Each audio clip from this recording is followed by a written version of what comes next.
Welcome to Alien View.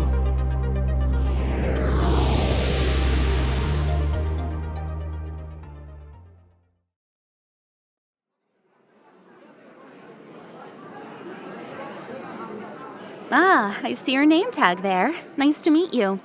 What brings you to the party? Oh, well, my wife is a friend of the family.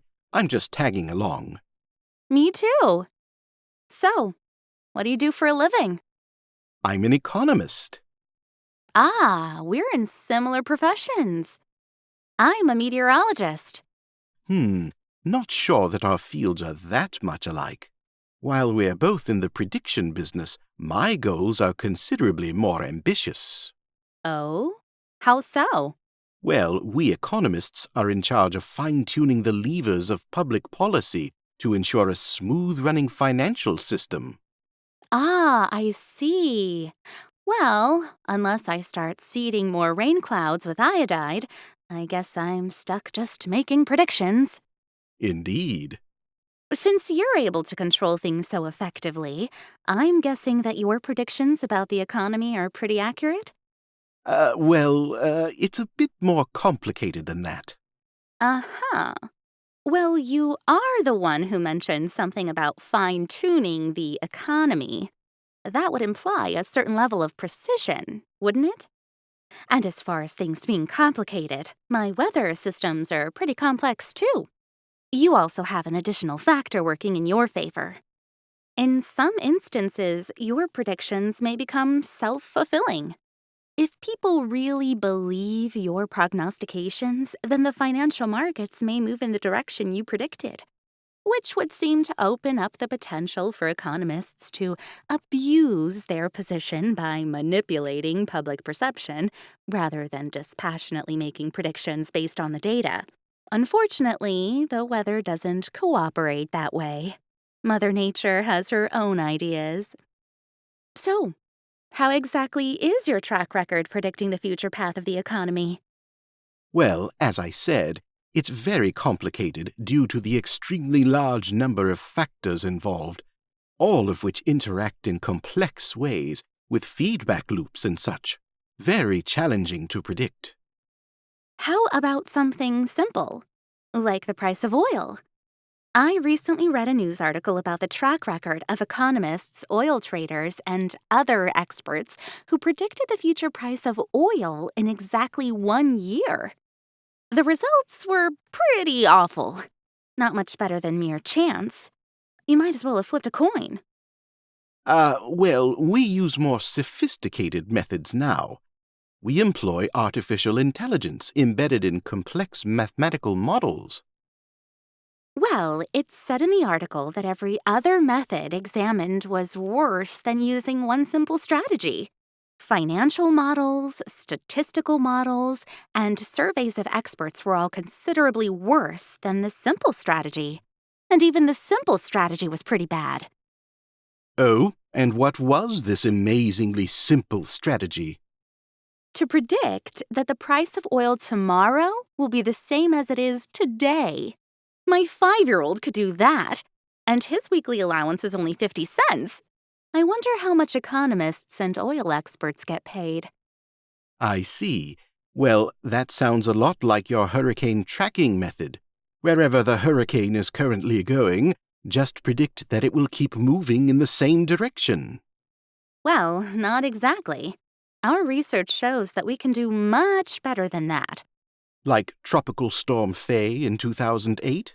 It made landfall in Florida 4 times as it zigzagged around the state, spawned 81 tornadoes, and killed 36 people. How was your track record on that one?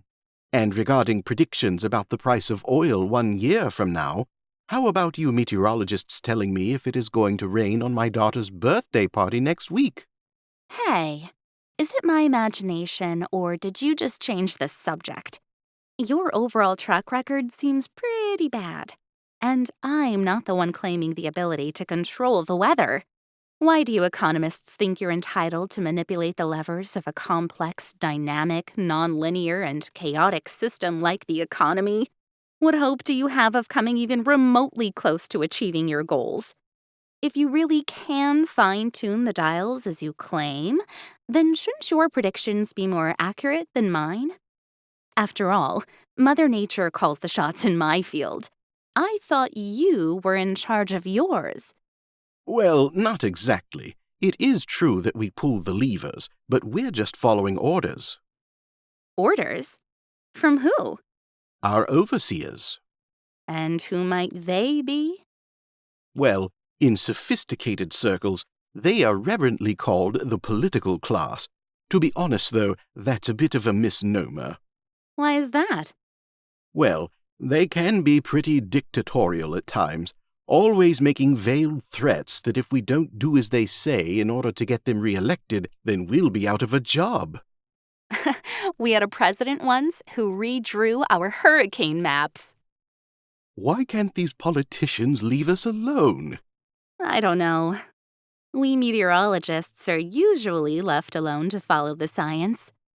Well, not us. We're never left alone. And to make matters worse, some of us prostitute the profession by saying whatever the politicians want to hear. Of course, they get all the plum jobs. The only way to really hear the truth is to listen to the economists who are not working for the government. Really? I'm not too sure about that. Corporate economists also seem to follow whatever their employers want them to say. And Wall Street economists do the same.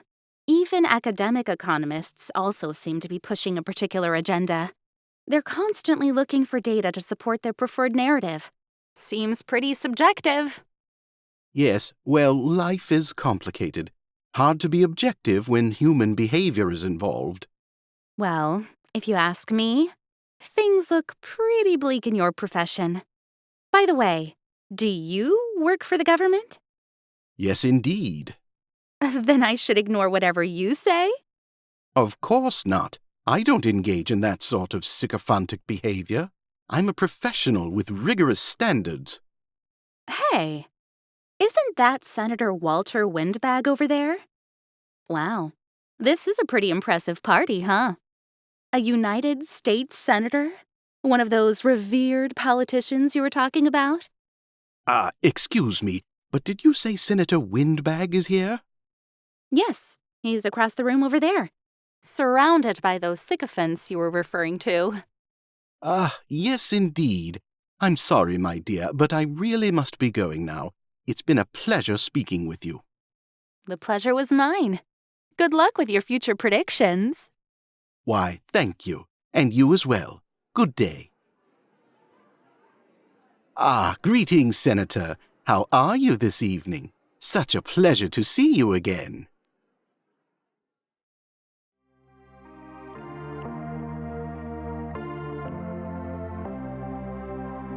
Film actress Iman Kashawi.